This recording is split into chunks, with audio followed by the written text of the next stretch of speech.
Irina Zarutska boarded a train at 10 o'clock at night in Charlotte, but she never made it home.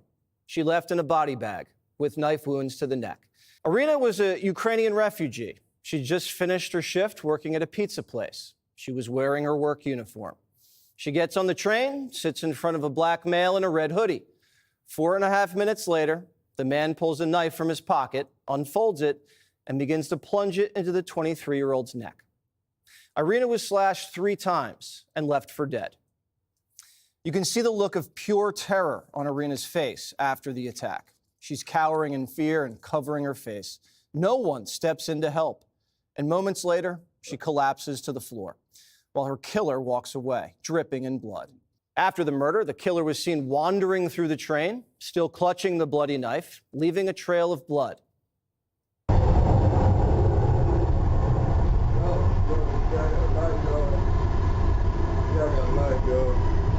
The killer then took off his bloody hoodie and walked off the train like nothing happened.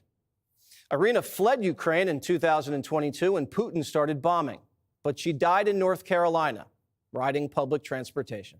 The Trump administration is bringing federal charges against the monster who slaughtered Ukrainian refugee Irina Zarutska and seeking the death penalty. This should be a national story, but it's not. A beautiful, innocent Ukrainian refugee was murdered in cold blood in an American city, and the mainstream media has been silent. We're accepting refugees like Irina because they'll be killed if they stay in Ukraine. This is legitimate case for asylum, unlike the scams at the southern border. Democrats told us people like Irina are special.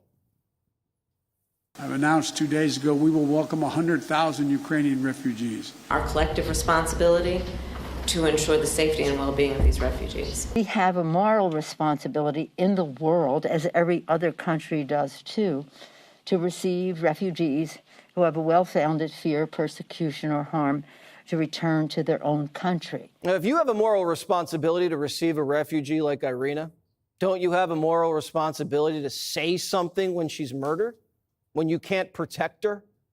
Nancy hasn't said a thing. Outside of North Carolina, no Democrat has. Every politician in the country had something to say the last time surveillance cameras caught a death on a train. The Daniel Penny case was a national sensation. The Democrat mayor of Charlotte says we should show the killer compassion.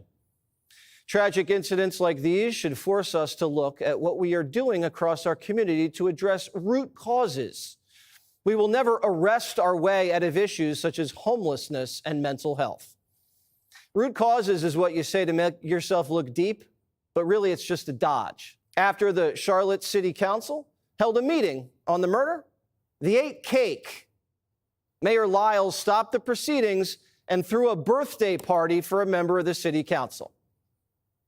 The governor, Josh Stein, waited until today to say Irina's name, 2 weeks after she got stabbed to death. But when he was attorney general and George Floyd died, he started a task force. The Task Force for Racial Equity and Criminal Justice will consider and implement measures that can bring about meaningful change to the criminal justice system. You know what that task force did? It reimagined policing and created alternatives to arrests and, of course, eliminated cash bail for a whole host of crimes. They even hired a DEI consultant to make sure black convicts don't serve too much time.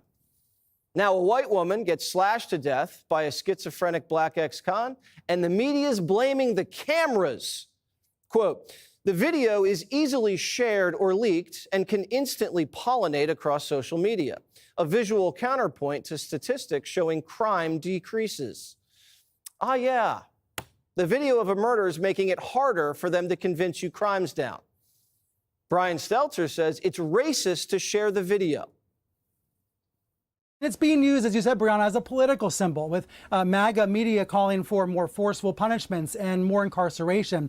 I have to say, some of the replies to Musk, some of the comments around this story are baldly racist, stoking fear of African Americans because this man attacked a white woman. The open racism on sites like X today, it's eye-popping. So CNN is complaining that people are bringing up race. CNN not reporting the story is actually what's racist. This isn't just a one-off. In Philly over the weekend, a woman was just executed in broad daylight, just blocks from the Liberty Bell. A woman is gunned down and killed in Center City, Philadelphia. Police say it was just before 6 o'clock near 11th and Chestnut Streets. Investigators say the woman was rushed to the hospital where she died a short time later. Police say they do have a suspect in custody but are not yet releasing their identity. Police working to piece together what led to this fatal shooting. In Chicago this weekend, 18 shot, 6 killed. What does everything have in common? Black suspects, career criminals who keep catching breaks by the justice system. In Washington, D.C., the average homicide suspect has 11 prior arrests. People with that many priors are telling society, if you don't incarcerate me, it's only a matter of time before someone dies. But cities would rather run these ex-cons through rehab programs and get rich. Restorative justice, just another name for saying crime pays. Donald Trump's had enough. We're all people of religion, but there are evil people, and we have to confront that. When you have horrible killings, you have to take horrible actions. America needs a true war on crime. Bring back 3-strike laws, mandatory minimums. You got to take the discretion out of the hands of these lunatic judges and DAs. But the media would rather wage a war on Trump than a war on crime. That, darling, that's fake news. Well, why would you the Department of Defense? Listen, be quiet. Listen. You don't listen. You never listen. That's why you're second rate. We're not going to war. We're going to clean up our cities. We're going to clean them up so they don't kill 5 people every weekend. That's not war. That's common sense. Chicago has the most murders of any American city for 7 straight years. The politicians don't want the guard, but the people do. I'm from Chicago originally, and I do support that. Chicago is a war zone. I really am in favor of what he's doing in D.C. with it. How can you be more BLM than saving their lives? But you know that crime is down already. Yeah, but you also know that it's high. I mean, carjacking, even the mayor said carjacking have went down 86%. Come on.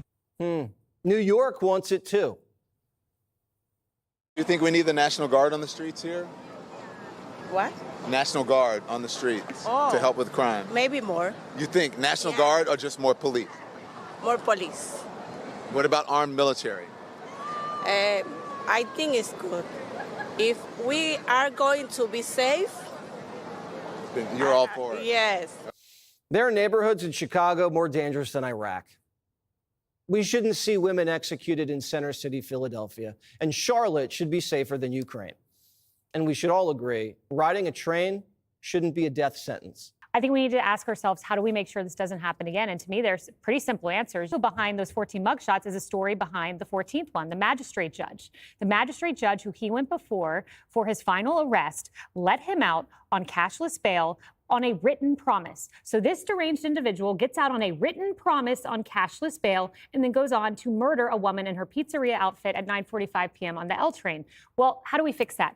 Number one, you mentioned Democrats in North Carolina. Well, they sign on with the Republicans from North Carolina who want to remove this magistrate judge. Every single Republican has signed this congressional letter. Will the Democratic congressmen and women do that? What about Randy Fine? He's putting forward broad legislation to remove judges nationwide who do this kind of behavior. We need accountability. We need judges. And I hope your side of the aisle will partner with the Republicans, sign the letter. Let's get this lady out of here.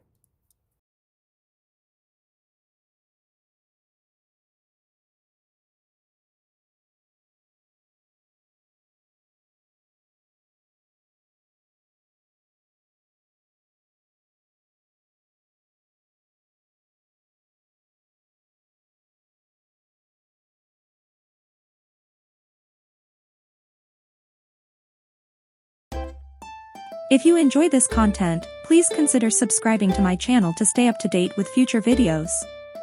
Thank you for watching.